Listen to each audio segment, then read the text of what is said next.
हमारी संस्कृति, हमारे संस्कार सदा रहें हमारे साथ। सब्सक्राइब करें तिलक। तुमसे अच्छा तो ये दर्पण है। एक स्त्री जब दर्पण के सामने अपने सुंदर यौवन को श्रृंगार रस में डुबोती है तो ये निर्जीव दर्पण भी उसके श्रृंगार का इशारा समझ जाता है। आपका मेरा रिश्ता एक स्त्री पुरुष का नहीं है, बल्कि धर्म और इंद्रलोक के नियमानुसार भी आप मेरी माता हैं। मैंने पहली बार किसी से एक भिखारिन की तरह प्रेम की भिक्षा मांगी और तुमने मेरा तिरस्कार किया है। इस अपमान को संसार की कोई भी नारी नहीं सह सकती। इसलिए मैं तुम्हें श्राप देती हूँ कि अपने जिस यौवन, जिस पुरुषत्व का तुम्हें इतना घमंड है, मेरे श्राप से 1 वर्ष के लिए तुम्हारे पुरुषत्व का नाश हो जाएगा। तुम 1 वर्ष के लिए नपुंसक बन जाओगे और स्त्रियों की भांति नाचते गाते फिरोगे।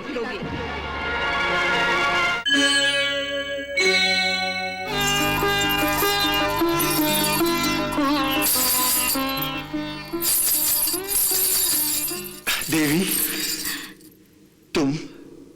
हाँ, मैं उर्वशी। इतनी रात गए, मैं शयन कक्ष में क्या कर रही हूँ? मैं अपने आतिथ्य धर्म का पालन कर रही हूँ।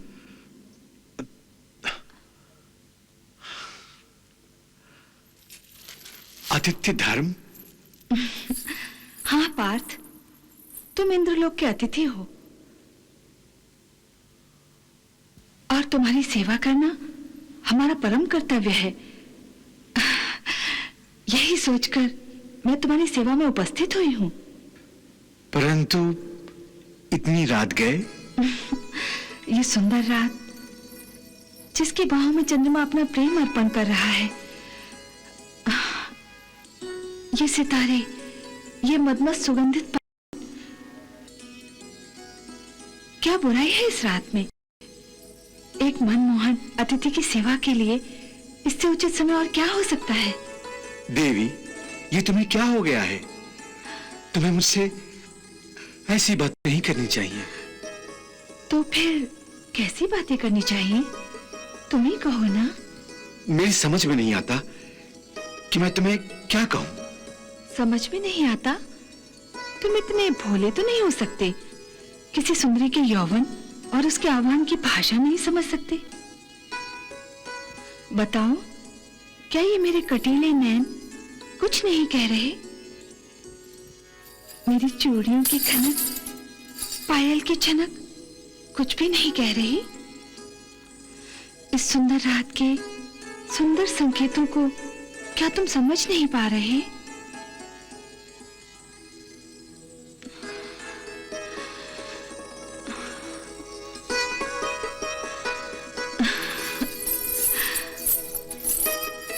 हे अर्जुन, तुमसे अच्छा तो ये दर्पण है। एक स्त्री जब दर्पण के सामने अपने सुंदर यौवन को श्रृंगार रस में डुबोती है, सज धज कर अपनी ही छवि से लजाती है, तो ये निर्जीव दर्पण भी उसके श्रृंगार का इशारा समझ जाता है। तो फिर तुम क्यों नहीं समझ सकते? तुम तो सजीव हो, जवान हो, और जवानी ये बातें स्वयं ही समझा देती है। हे उर्वशी, लगता है आज तुम पर सोमरस का नहीं, यौवन का नशा चढ़ा है। परंतु ये नशा तुम पर क्यों नहीं चढ़ा?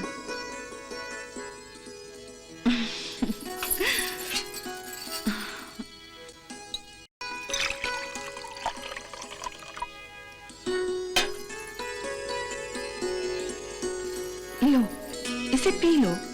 यौवन की नशे की कमी ये सोमरस पूरी कर देगा। ये क्या कर रही हो?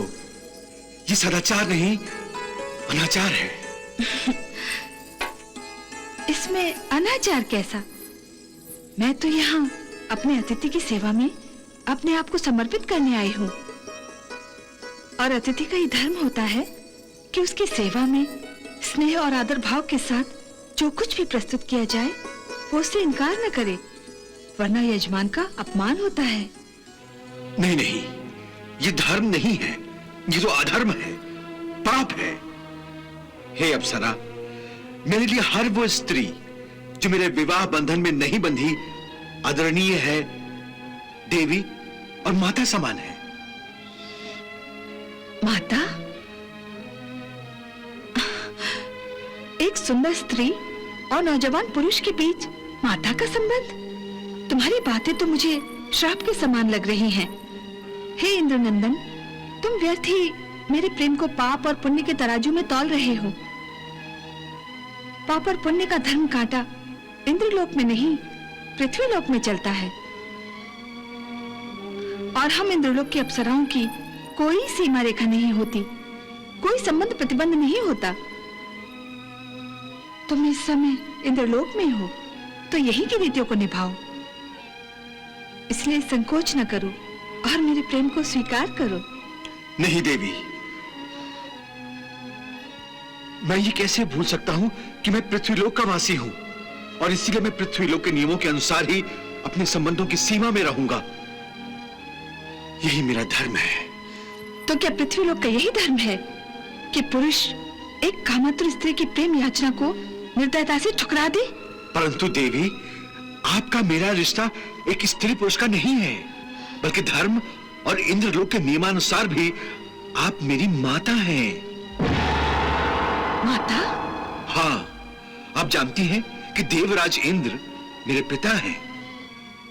आप उनकी प्रेमिका हैं। इस कारण आप मेरे लिए माता समान हैं। देवी, आप मुझ पर दया करके इस कक्ष से प्रस्थान कर जाइए। दया? तुम जैसे निष्ठुर प्राणी पर दया? मैंने आज तक किसी से प्रेम की याचना नहीं की। मैं उर्वशी हूँ, उर्वशी। आज तक संसार के हर पुरुष ने मेरे सामने प्रेम की भीख मांगी है। मैंने पहली बार किसी से एक भिखारिन की तरह प्रेम की भिक्षा मांगी और तुमने मेरा तिरस्कार किया है। इस अपमान को संसार की कोई भी नारी नहीं सह सकती। इसलिए मैं तुम्हें श्राप देती हूँ कि अपने जिस यौवन, जिस पुरुषत्व का तुम्हें इतना घमंड है, मेरे श्राप से 1 वर्ष के लिए तुम्हारे पुरुषत्व का नाश हो जाएगा। तुम 1 वर्ष के लिए नपुंसक बन जाओगे और स्त्रियों की भांति नाचते गाते फिरोगे।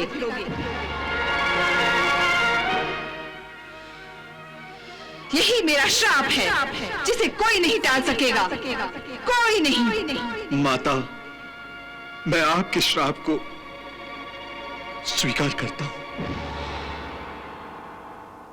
प्रभु, अप्सरा उर्वशी ने अर्जुन को इतना भयंकर श्राप दिया है।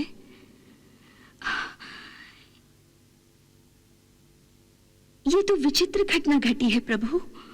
एक तरफ अर्जुन देवेंद्र के आशीर्वाद से दिव्यास्त्र प्राप्त करके शक्तिशाली बन गया है और दूसरी तरफ अप्सरा उर्वशी के श्राप ने उसे कहीं का नहीं छोड़ा। देवी, सत्य और धर्म का मार्ग पथरीला और कांटों से भरा तो होता ही है, इसलिए इस पर चलने वाले पथिक के पांव में छाले पड़ना भी स्वाभाविक है। धर्म का पालन करने वालों को इतना कठोर दंड दिया जाता है प्रभु। हाँ देवी, परंतु इस कठोर दंड के पर्दे में सत्यवादी पुरुष का कोई न कोई बड़ा लाभ अवश्य छुपा रहता है। दंड से लाभ? ये कैसे संभव है प्रभु? देवी, अप्सरा उर्वशी द्वारा अर्जुन को दिया गया श्राप भी विधि का विधान है और मैं इस विधान में छुपे हुए वरदान को स्पष्ट रूप से देख रहा हूं। वरदान? प्रभु, आप क्या कह रहे हैं? मेरी तो कुछ समझ में नहीं आ रहा है। देवी, पांडवों को 12 वर्षों का वनवास तो लगभग समाप्ति होने वाला है। उसके पश्चात 1 वर्ष का अज्ञातवास काटना अभी बाकी है। बस इसी 1 वर्ष के अज्ञातवास में उर्वशी का यह श्राप अर्जुन के लिए वरदान साबित होगा। इस श्राप के कारण अर्जुन अर्धनारी जैसा दिखाई देगा, इसलिए उसे कोई पहचान नहीं सकेगा। वाह प्रभु वाह, धन्य है आप और धन्य है आपकी लीला। अपने भक्त के लिए आप क्या क्या नहीं करते। देवी, अर्जुन केवल मेरा भक्त ही नहीं, मेरा सखा भी है। उसके लिए तो मुझे अभी भगवान भोलेनाथ से भी एक याचना करनी है।